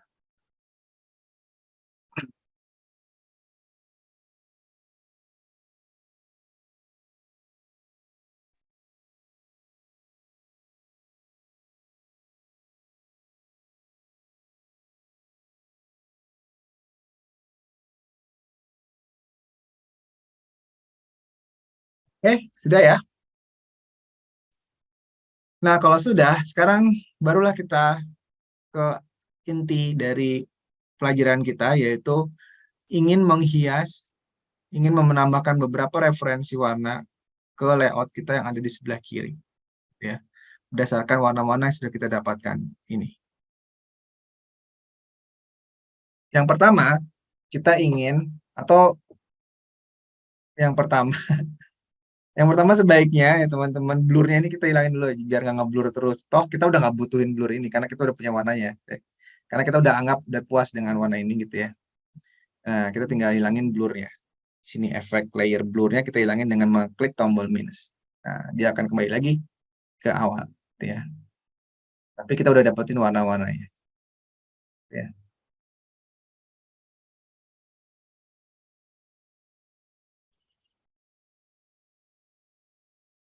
Nah, berikutnya kita ingin tambahkan shape di sini ya. Seperti apa yang kita lakukan di awal. Dan shape itu akan kita gunakan sebagai background untuk teksnya. Karena teks ini muncul langsung di frame. Dia tidak memiliki background, tidak memiliki shape apapun. Ya. Nah, kita tambahkan dulu shape-nya. Yaitu rectangle. Lalu kita bisa atur di sini teman-teman. Nah, itu ya. Nah, otomatis tentunya aksi tadi akan menutup akan membuat teks kita tertutup karena rectangle itu ada di depan. Nah, caranya gimana? Ya, drag ke bawah ya rectangle ya, teman-teman.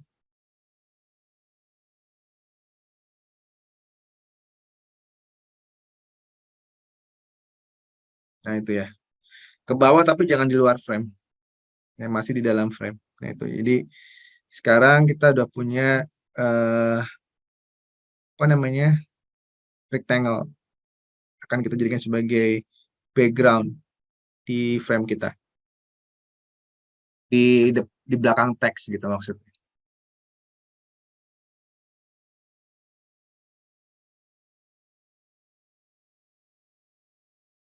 Sebelum kita mengatur apa namanya?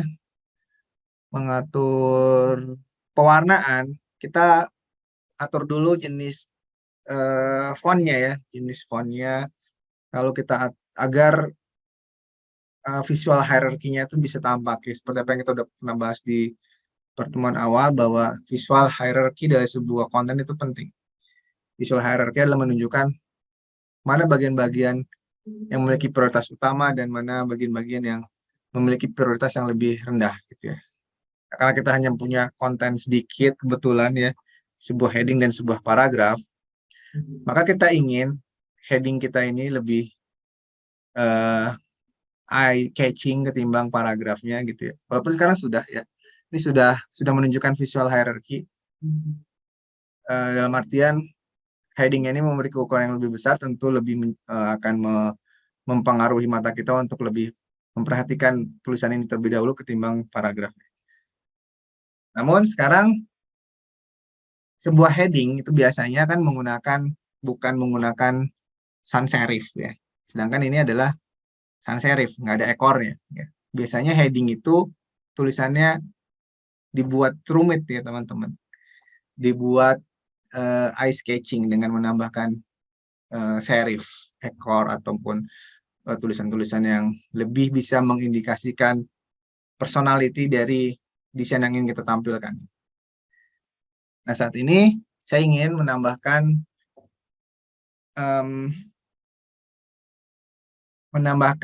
atau bukan menambahkan, mengganti jenis font yang tadinya adalah sans serif ini ya.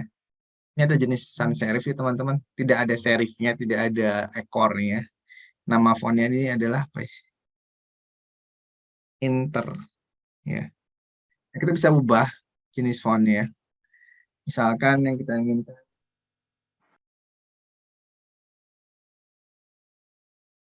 serif, misalkan adalah Playfair yang pernah kita pelajari di pertemuan pertama, itu Playfair display. Nah, ini memiliki ekor nih. Nah, itu ya. Dia memiliki ekor atau memiliki serif seperti ini. Ekor-ekornya ini. Ya, mudah-mudahan teman-teman masih ingat tentang materi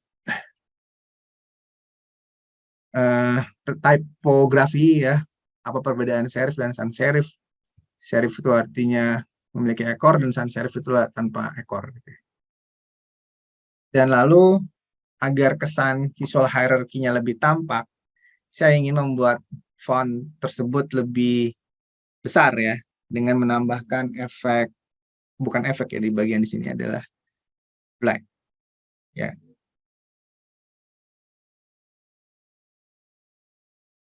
Nah, itu ya, jadi kesannya lebih tampak ya.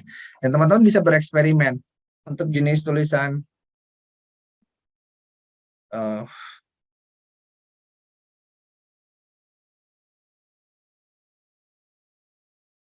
untuk jenis tulisan seperti ini, itu bagusnya huruf besar semua atau huruf kecil semua atau gabungan antara huruf kecil dan huruf besar, huruf kecil dan huruf besar. Nah, itu tinggal teman-teman pikirkan aja gitu ya. Nah, bisa kita atur dengan menambah pengaturan di sini. Kalau ingin besar semua, ya seperti ini ya. Atau kecil semua, atau besar dan kecil, dan seterusnya. Ya. Dan opsi-opsi lain yang bisa kita gunakan adalah di bagian sini.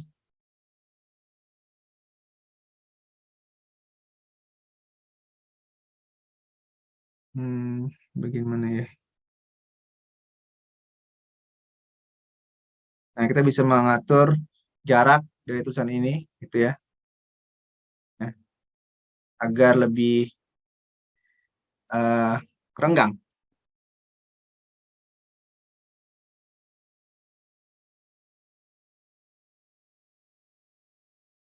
Agar lebih renggang. Ini di sini ya. Terlalu renggang ya.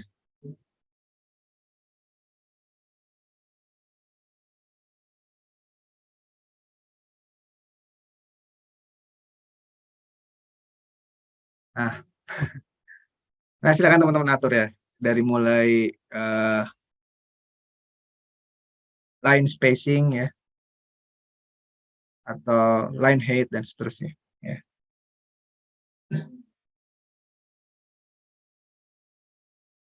Dan berikutnya, kita ingin mengatur paragraf kita ini tentunya ya. Sorry. Paragraf ini ingin kita atur. Ya. Paragraf, saya ulang lagi materi yang pernah kita bicarakan di pertemuan-pertemuan awal, bahwa sebuah paragraf itu kan terdiri dari kumpulan-kumpulan kalimat ya teman-teman. Bisa saja paragraf itu sangat panjang. Nah, sehingga paragraf itu penting untuk bisa mudah dibaca. Ya. Nah, untuk bisa mudah dibaca, ada beberapa pilihan dari jenis font yang direkomendasi adalah justru kebalikannya, yaitu jenis font yang tanpa ekor, yaitu sans serif, gitu ya.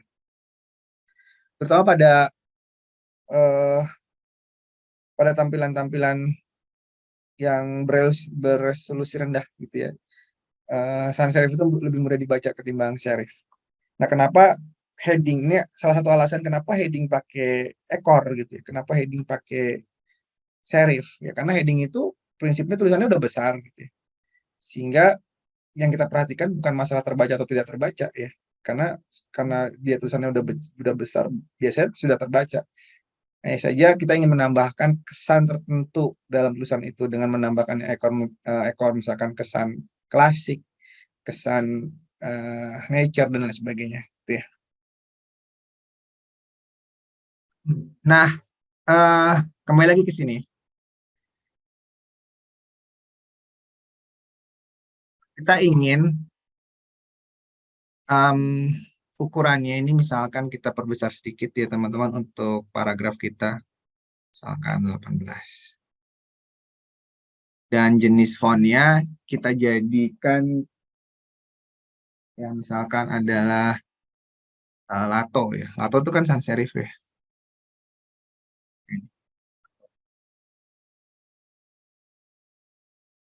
Nah, tulisannya jadi seperti ini teman-teman.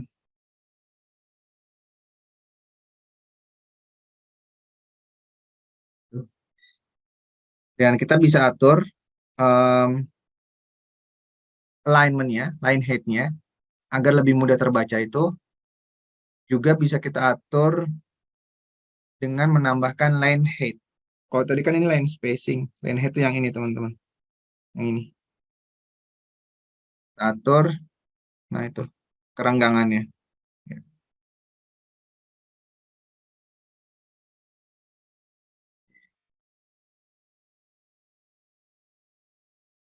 Sehingga ini hasil dari desain kita, kurang lebihnya seperti ini. Dan kita sekarang akan fokuskan ke pewarnaan ya, setelah kita menentukan layout dari desainnya. Berikutnya adalah ke pewarnaan. Kita ingin implementasikan warna-warna yang ada di sini ya.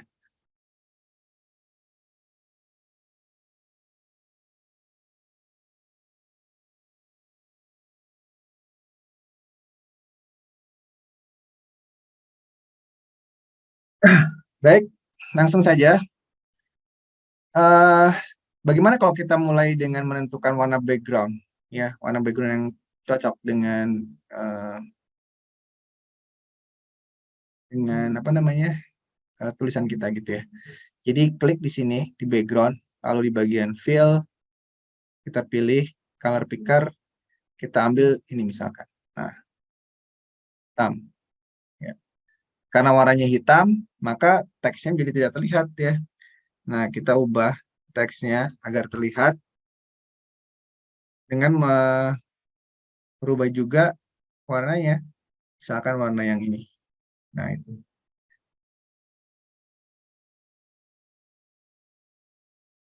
Seperti itu. Dan untuk yang bawahnya bisa kita gunakan juga warna yang lain misalkan teman-teman. Klik di sini lalu color picker sesuai dengan warna ini misalkan kita lihat. Nah, seperti itu.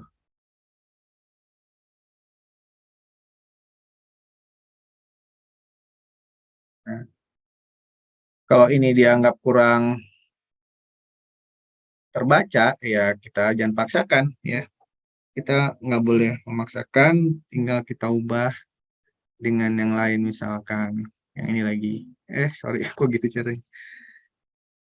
Color picker ya. Nah, kita coba-coba lagi. Misalkan justru sekarang yang ini, kalau yang gede ini dikasih warna biru gimana? Kita coba. Nah, itu ya. Oke, prinsipnya tinggal merubah-rubah warna dengan apa yang sudah kita eh, miliki di sini, gitu ya. Atau kita tukar nih, hitamnya ini yang backgroundnya kita ganti dengan warna yang lain, sepertinya. Dan misalkan warna biru tua, nanti teksnya adalah warna yang lain, dan seterusnya.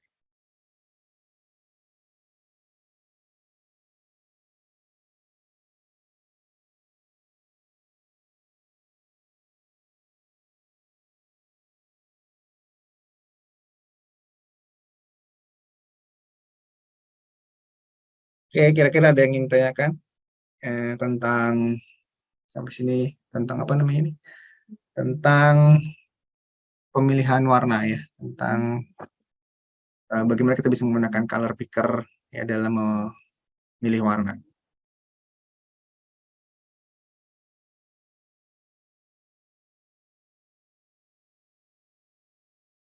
Oke, saya cek ya, di sini ada chat.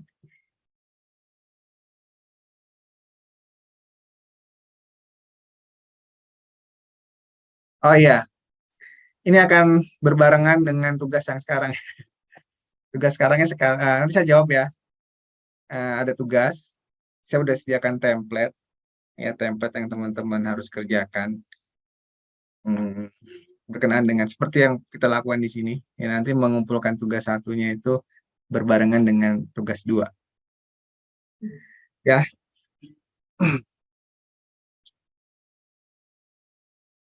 oke kalau gitu langsung aja saya bukakan tugasnya. Saya share dulu ke grup apa ke chat ya? Ke grup aja deh kalau gitu. Sebentar ya. Saya buka dulu grupnya. Nah ini. Mana sih? Ini dia. Ini saya ke atasin dulu. Lalu saya bukakan eh,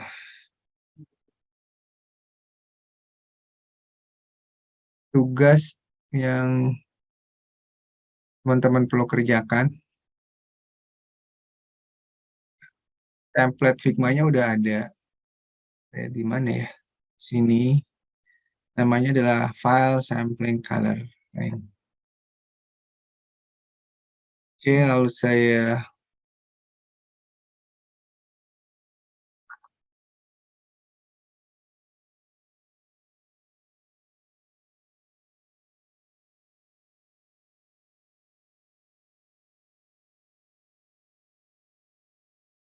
nah itu silakan dibuka.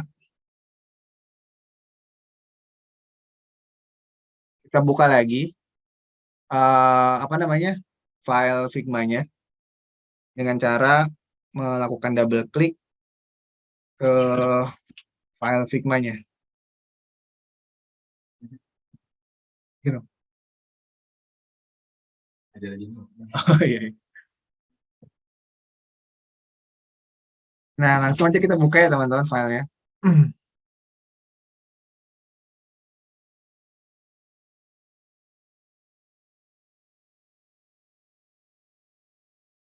Nah, itu ada dua buah file ya, dua buah file. Seperti yang teman-teman lihat. Ya, tugas teman-teman sama seperti yang dulu, tugas 1 ya.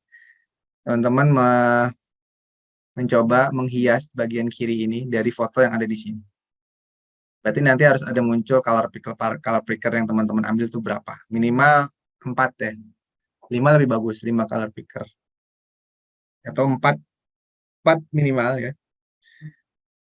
Lalu juga yang kedua,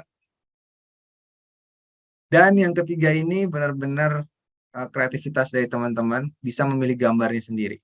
Ya, silakan pilih gambarnya sendiri-sendiri. Lalu buatlah desain yang semenarik mungkin di sebelah sini, sebelah kirinya, dengan berubah warna, merubah ukuran font, merubah ukuran paragraf, lalu merubah style dari fontnya, dan seterusnya. Ini nanti teman-teman punya pengalaman lah ya, pengalaman yang menarik dalam menentukan warna dari sebuah desain. Itu ya yang harus teman-teman kerjakan. Jadi tugas kedua ini nanti pengumpulannya berbarengan dengan tugas 1 yang akan saya berikan linknya. Sambil nanti ngerender video hasil rekaman ini ya. Kebetulan ini kan langsung saya rekam nih ya. Ya, jadi langsung saya bisa kasih ke teman-teman. Bagi yang berhalangan misalkan hari ini nggak hadir atau hanya ingin mengulang-mengulang saja gitu ya. Video ini bisa digunakan. Itu tugasnya ya. Jadi sudah saya berikan tugas yang keduanya. Ada lagi yang ingin tanyakan? Ada yang kurang jelas barangkali?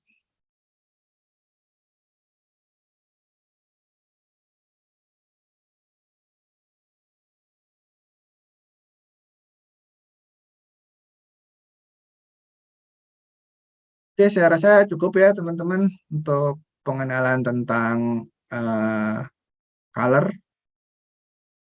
Ini ada lagi ya sebentar ya.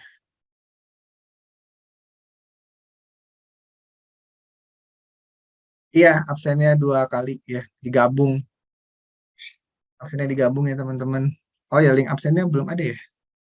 Untung diingetin. Sebentar ya, saya cek dulu link absennya mana.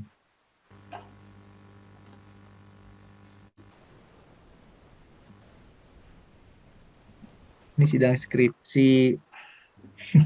Bentar ya. Absennya tuh jauh banget gimana. Oh, ini dia. Link absen.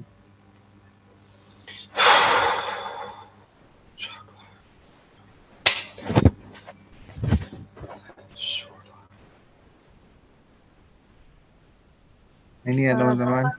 Maaf, Ya. tadi ketinggalan. Yang tugas itu kan tadi ada 3 foto ya, Pak? Ada 2 foto yang udah ada. Itu dibikin semuanya, di desain semua kayak tadi atau gimana, Pak? Iya, saya ulangi lagi ya. Ya tentu Maaf ya, Pak, tadi ketinggalan, Pak. ya nggak apa. Jadi tugasnya yang udah ada fotonya berarti teman-teman harus mengambil color dari foto yang udah ada ini untuk melakukan desain di teks dan area di sebelah kiri ini ya. Backgroundnya, warna teksnya, dan lain sebagainya gitu ya. Jadi warnanya hanya boleh diambil dari sini. Jadi teman-teman tentukan dulu color-colornya di sini gitu ya. Seperti yang saya contohkan tadi. Yang nomor 2 juga sama persis. Nah, hanya saja yang nomor 3 ini agak berbeda karena belum ada gambarnya kan. Berarti teman-teman menentukan gambarnya dulu sendiri. Ya. Jadi lebih ekspresif di sini ya. Teman-teman bisa lebih ekspresif dalam menentukan gambarnya. Dan sekalian belajar teknik masking diulang lagi. Tadi kan udah saya jelasin teknik masking. Nah, sekarang saatnya di tugas ini teman-teman mengulang lagi teknik maskingnya. Kira-kira gitu Mbak, jelas nggak ya? Baik, Pak. Cukup jelas, Pak. Makasih ya, Oke. Pak. Yuk. Nah, itu untuk absennya sudah saya berikan linknya.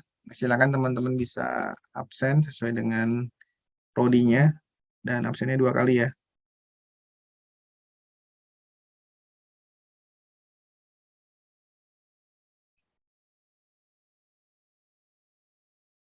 4 dan 5. Iya, iya kali. Iya, iya teman-teman. Bisa kurang paham nih masalah absen, mohon maaf ya.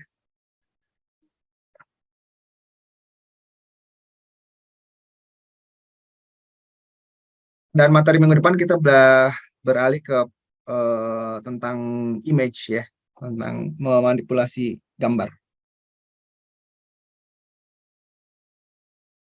Berkaitan dengan hal-hal yang berkaitan dengan memanipulasi gambar di Figma tentunya.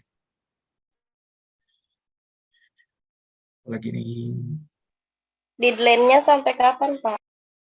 apanya? Deadline untuk tugas seminggu ya, setiap. Jadi nanti saya ingin teman-teman minggu depan itu tugasnya udah dikumpulin semua sebelum sesi perkuliahan minggu depan gitu ya.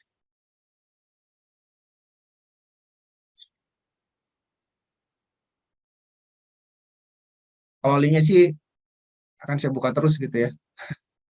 Ini nanti akan saya buka terus, dan proses penilaian nanti bisa dilihat dari tanggal uploadnya gitu. Bagi teman-teman yang uploadnya sesuai dengan batas waktu yang telah ditentukan, tentu nilainya lebih besar. Tapi yang telat-telat bukan berarti nggak dapat nilai, tetap dapat nilai. Tapi nilainya mungkin tidak sebesar yang berusaha dalam mengumpulkan tepat waktu gitu ya.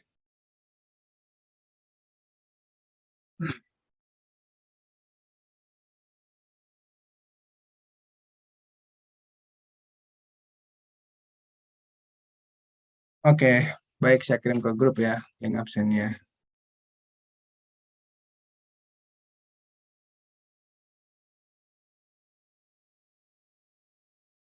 Ya teman-teman, sudah saya kirim ke grup.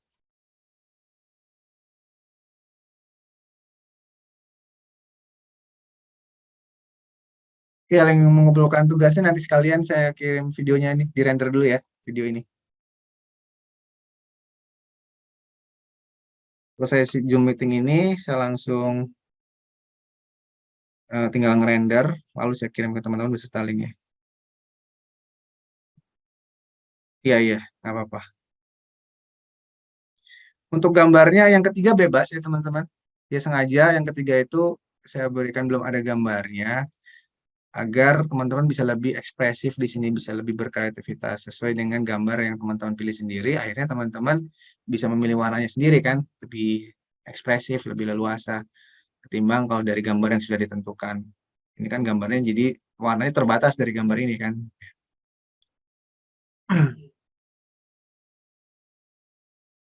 Oke, kira-kira ada lagi yang ingin ditanyakan, teman-teman?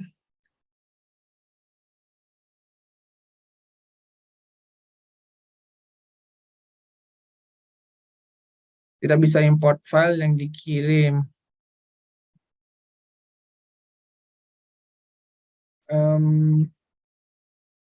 Kenapa ya?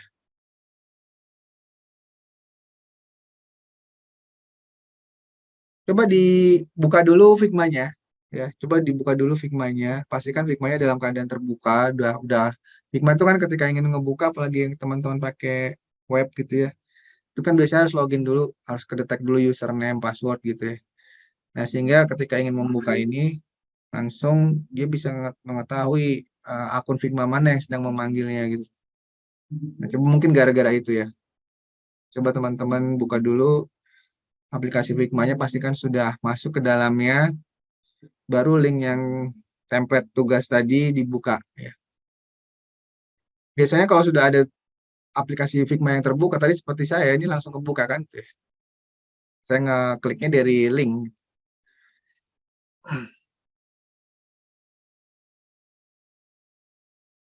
Tapi kalau belum ada aplikasi yang terbuka, mungkin itu ya dia nggak tahu harus dibukanya pakai aplikasi apa ya, link tersebut.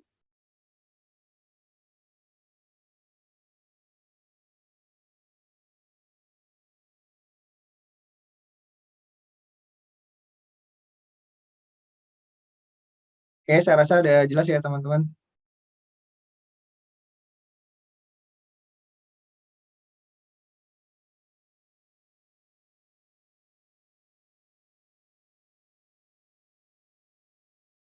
Oke, sip. Ya, udah bisa ya. Oke. Oke, sepertinya udah tidak ada kendala ya. Masalah tugas ini tadi udah bisa terbuka. Ya, silakan kerjakan. Saya tinggal render nih. Mungkin butuh waktu beberapa menit. Langsung saya kirim linknya ya teman-teman. Link videonya baik dan juga link tugas. Oke, saya akhiri ya teman-teman. Terima kasih atas perhatiannya.